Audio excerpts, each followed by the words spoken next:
Okay, upo muna tayo. Good morning! Kumusta kayong lahat? Kamusta ang buhay? Kamusta ang linggong nagdaan? Kamusta ang bakasyon? Kumusta ang mga puso?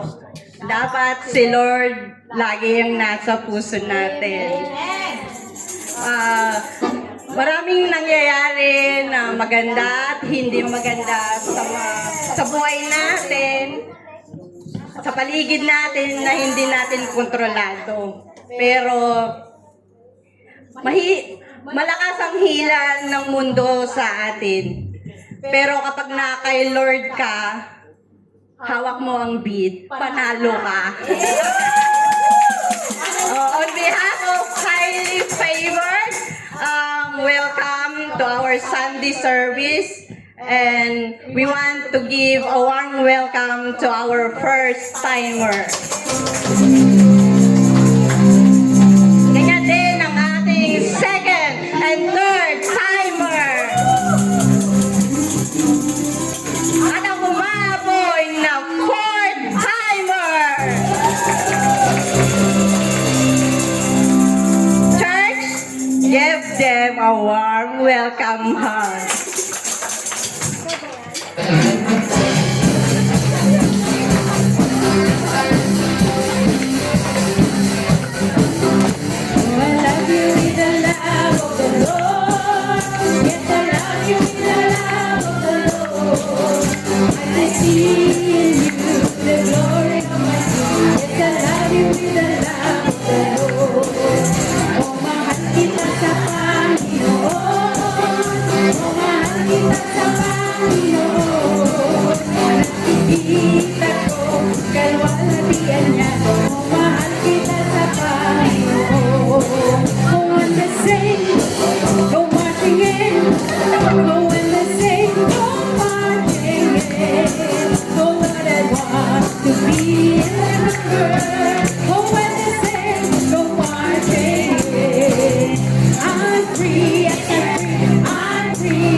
Let's all stretch our hands for them. Ipag-pray po natin yung ating mga VIPs.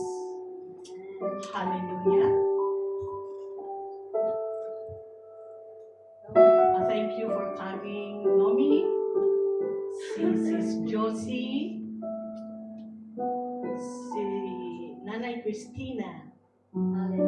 Hallelujah. Si Janabi, Michelle, at si Laila.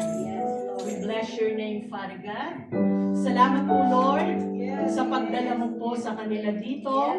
We believe, Lord, na hindi po ito isang aksidente.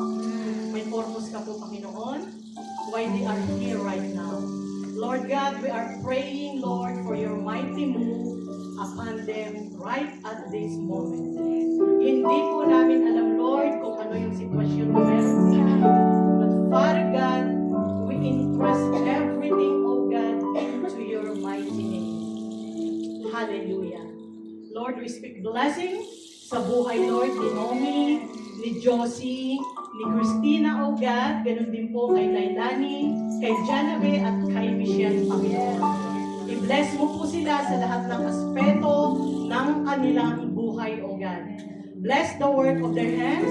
And Lord God, ano man po yung struggle nila sa mga oras na ito. Lord God, move in the midst of them, oh God. And Lord, as the Father God, acknowledge your invitation right now. We believe, Lord, that when we leave this place, Lord God, their life will never be the same again. Maraming salamat po, Panginoon. Continue, Lord. The rest po ng pag-upo nila dito, O God, yung presensya mo, O God, ang kanilang mararamdaman. Yes. Hallelujah. Bless them, Lord God, and protect them. In Jesus' name. Amen.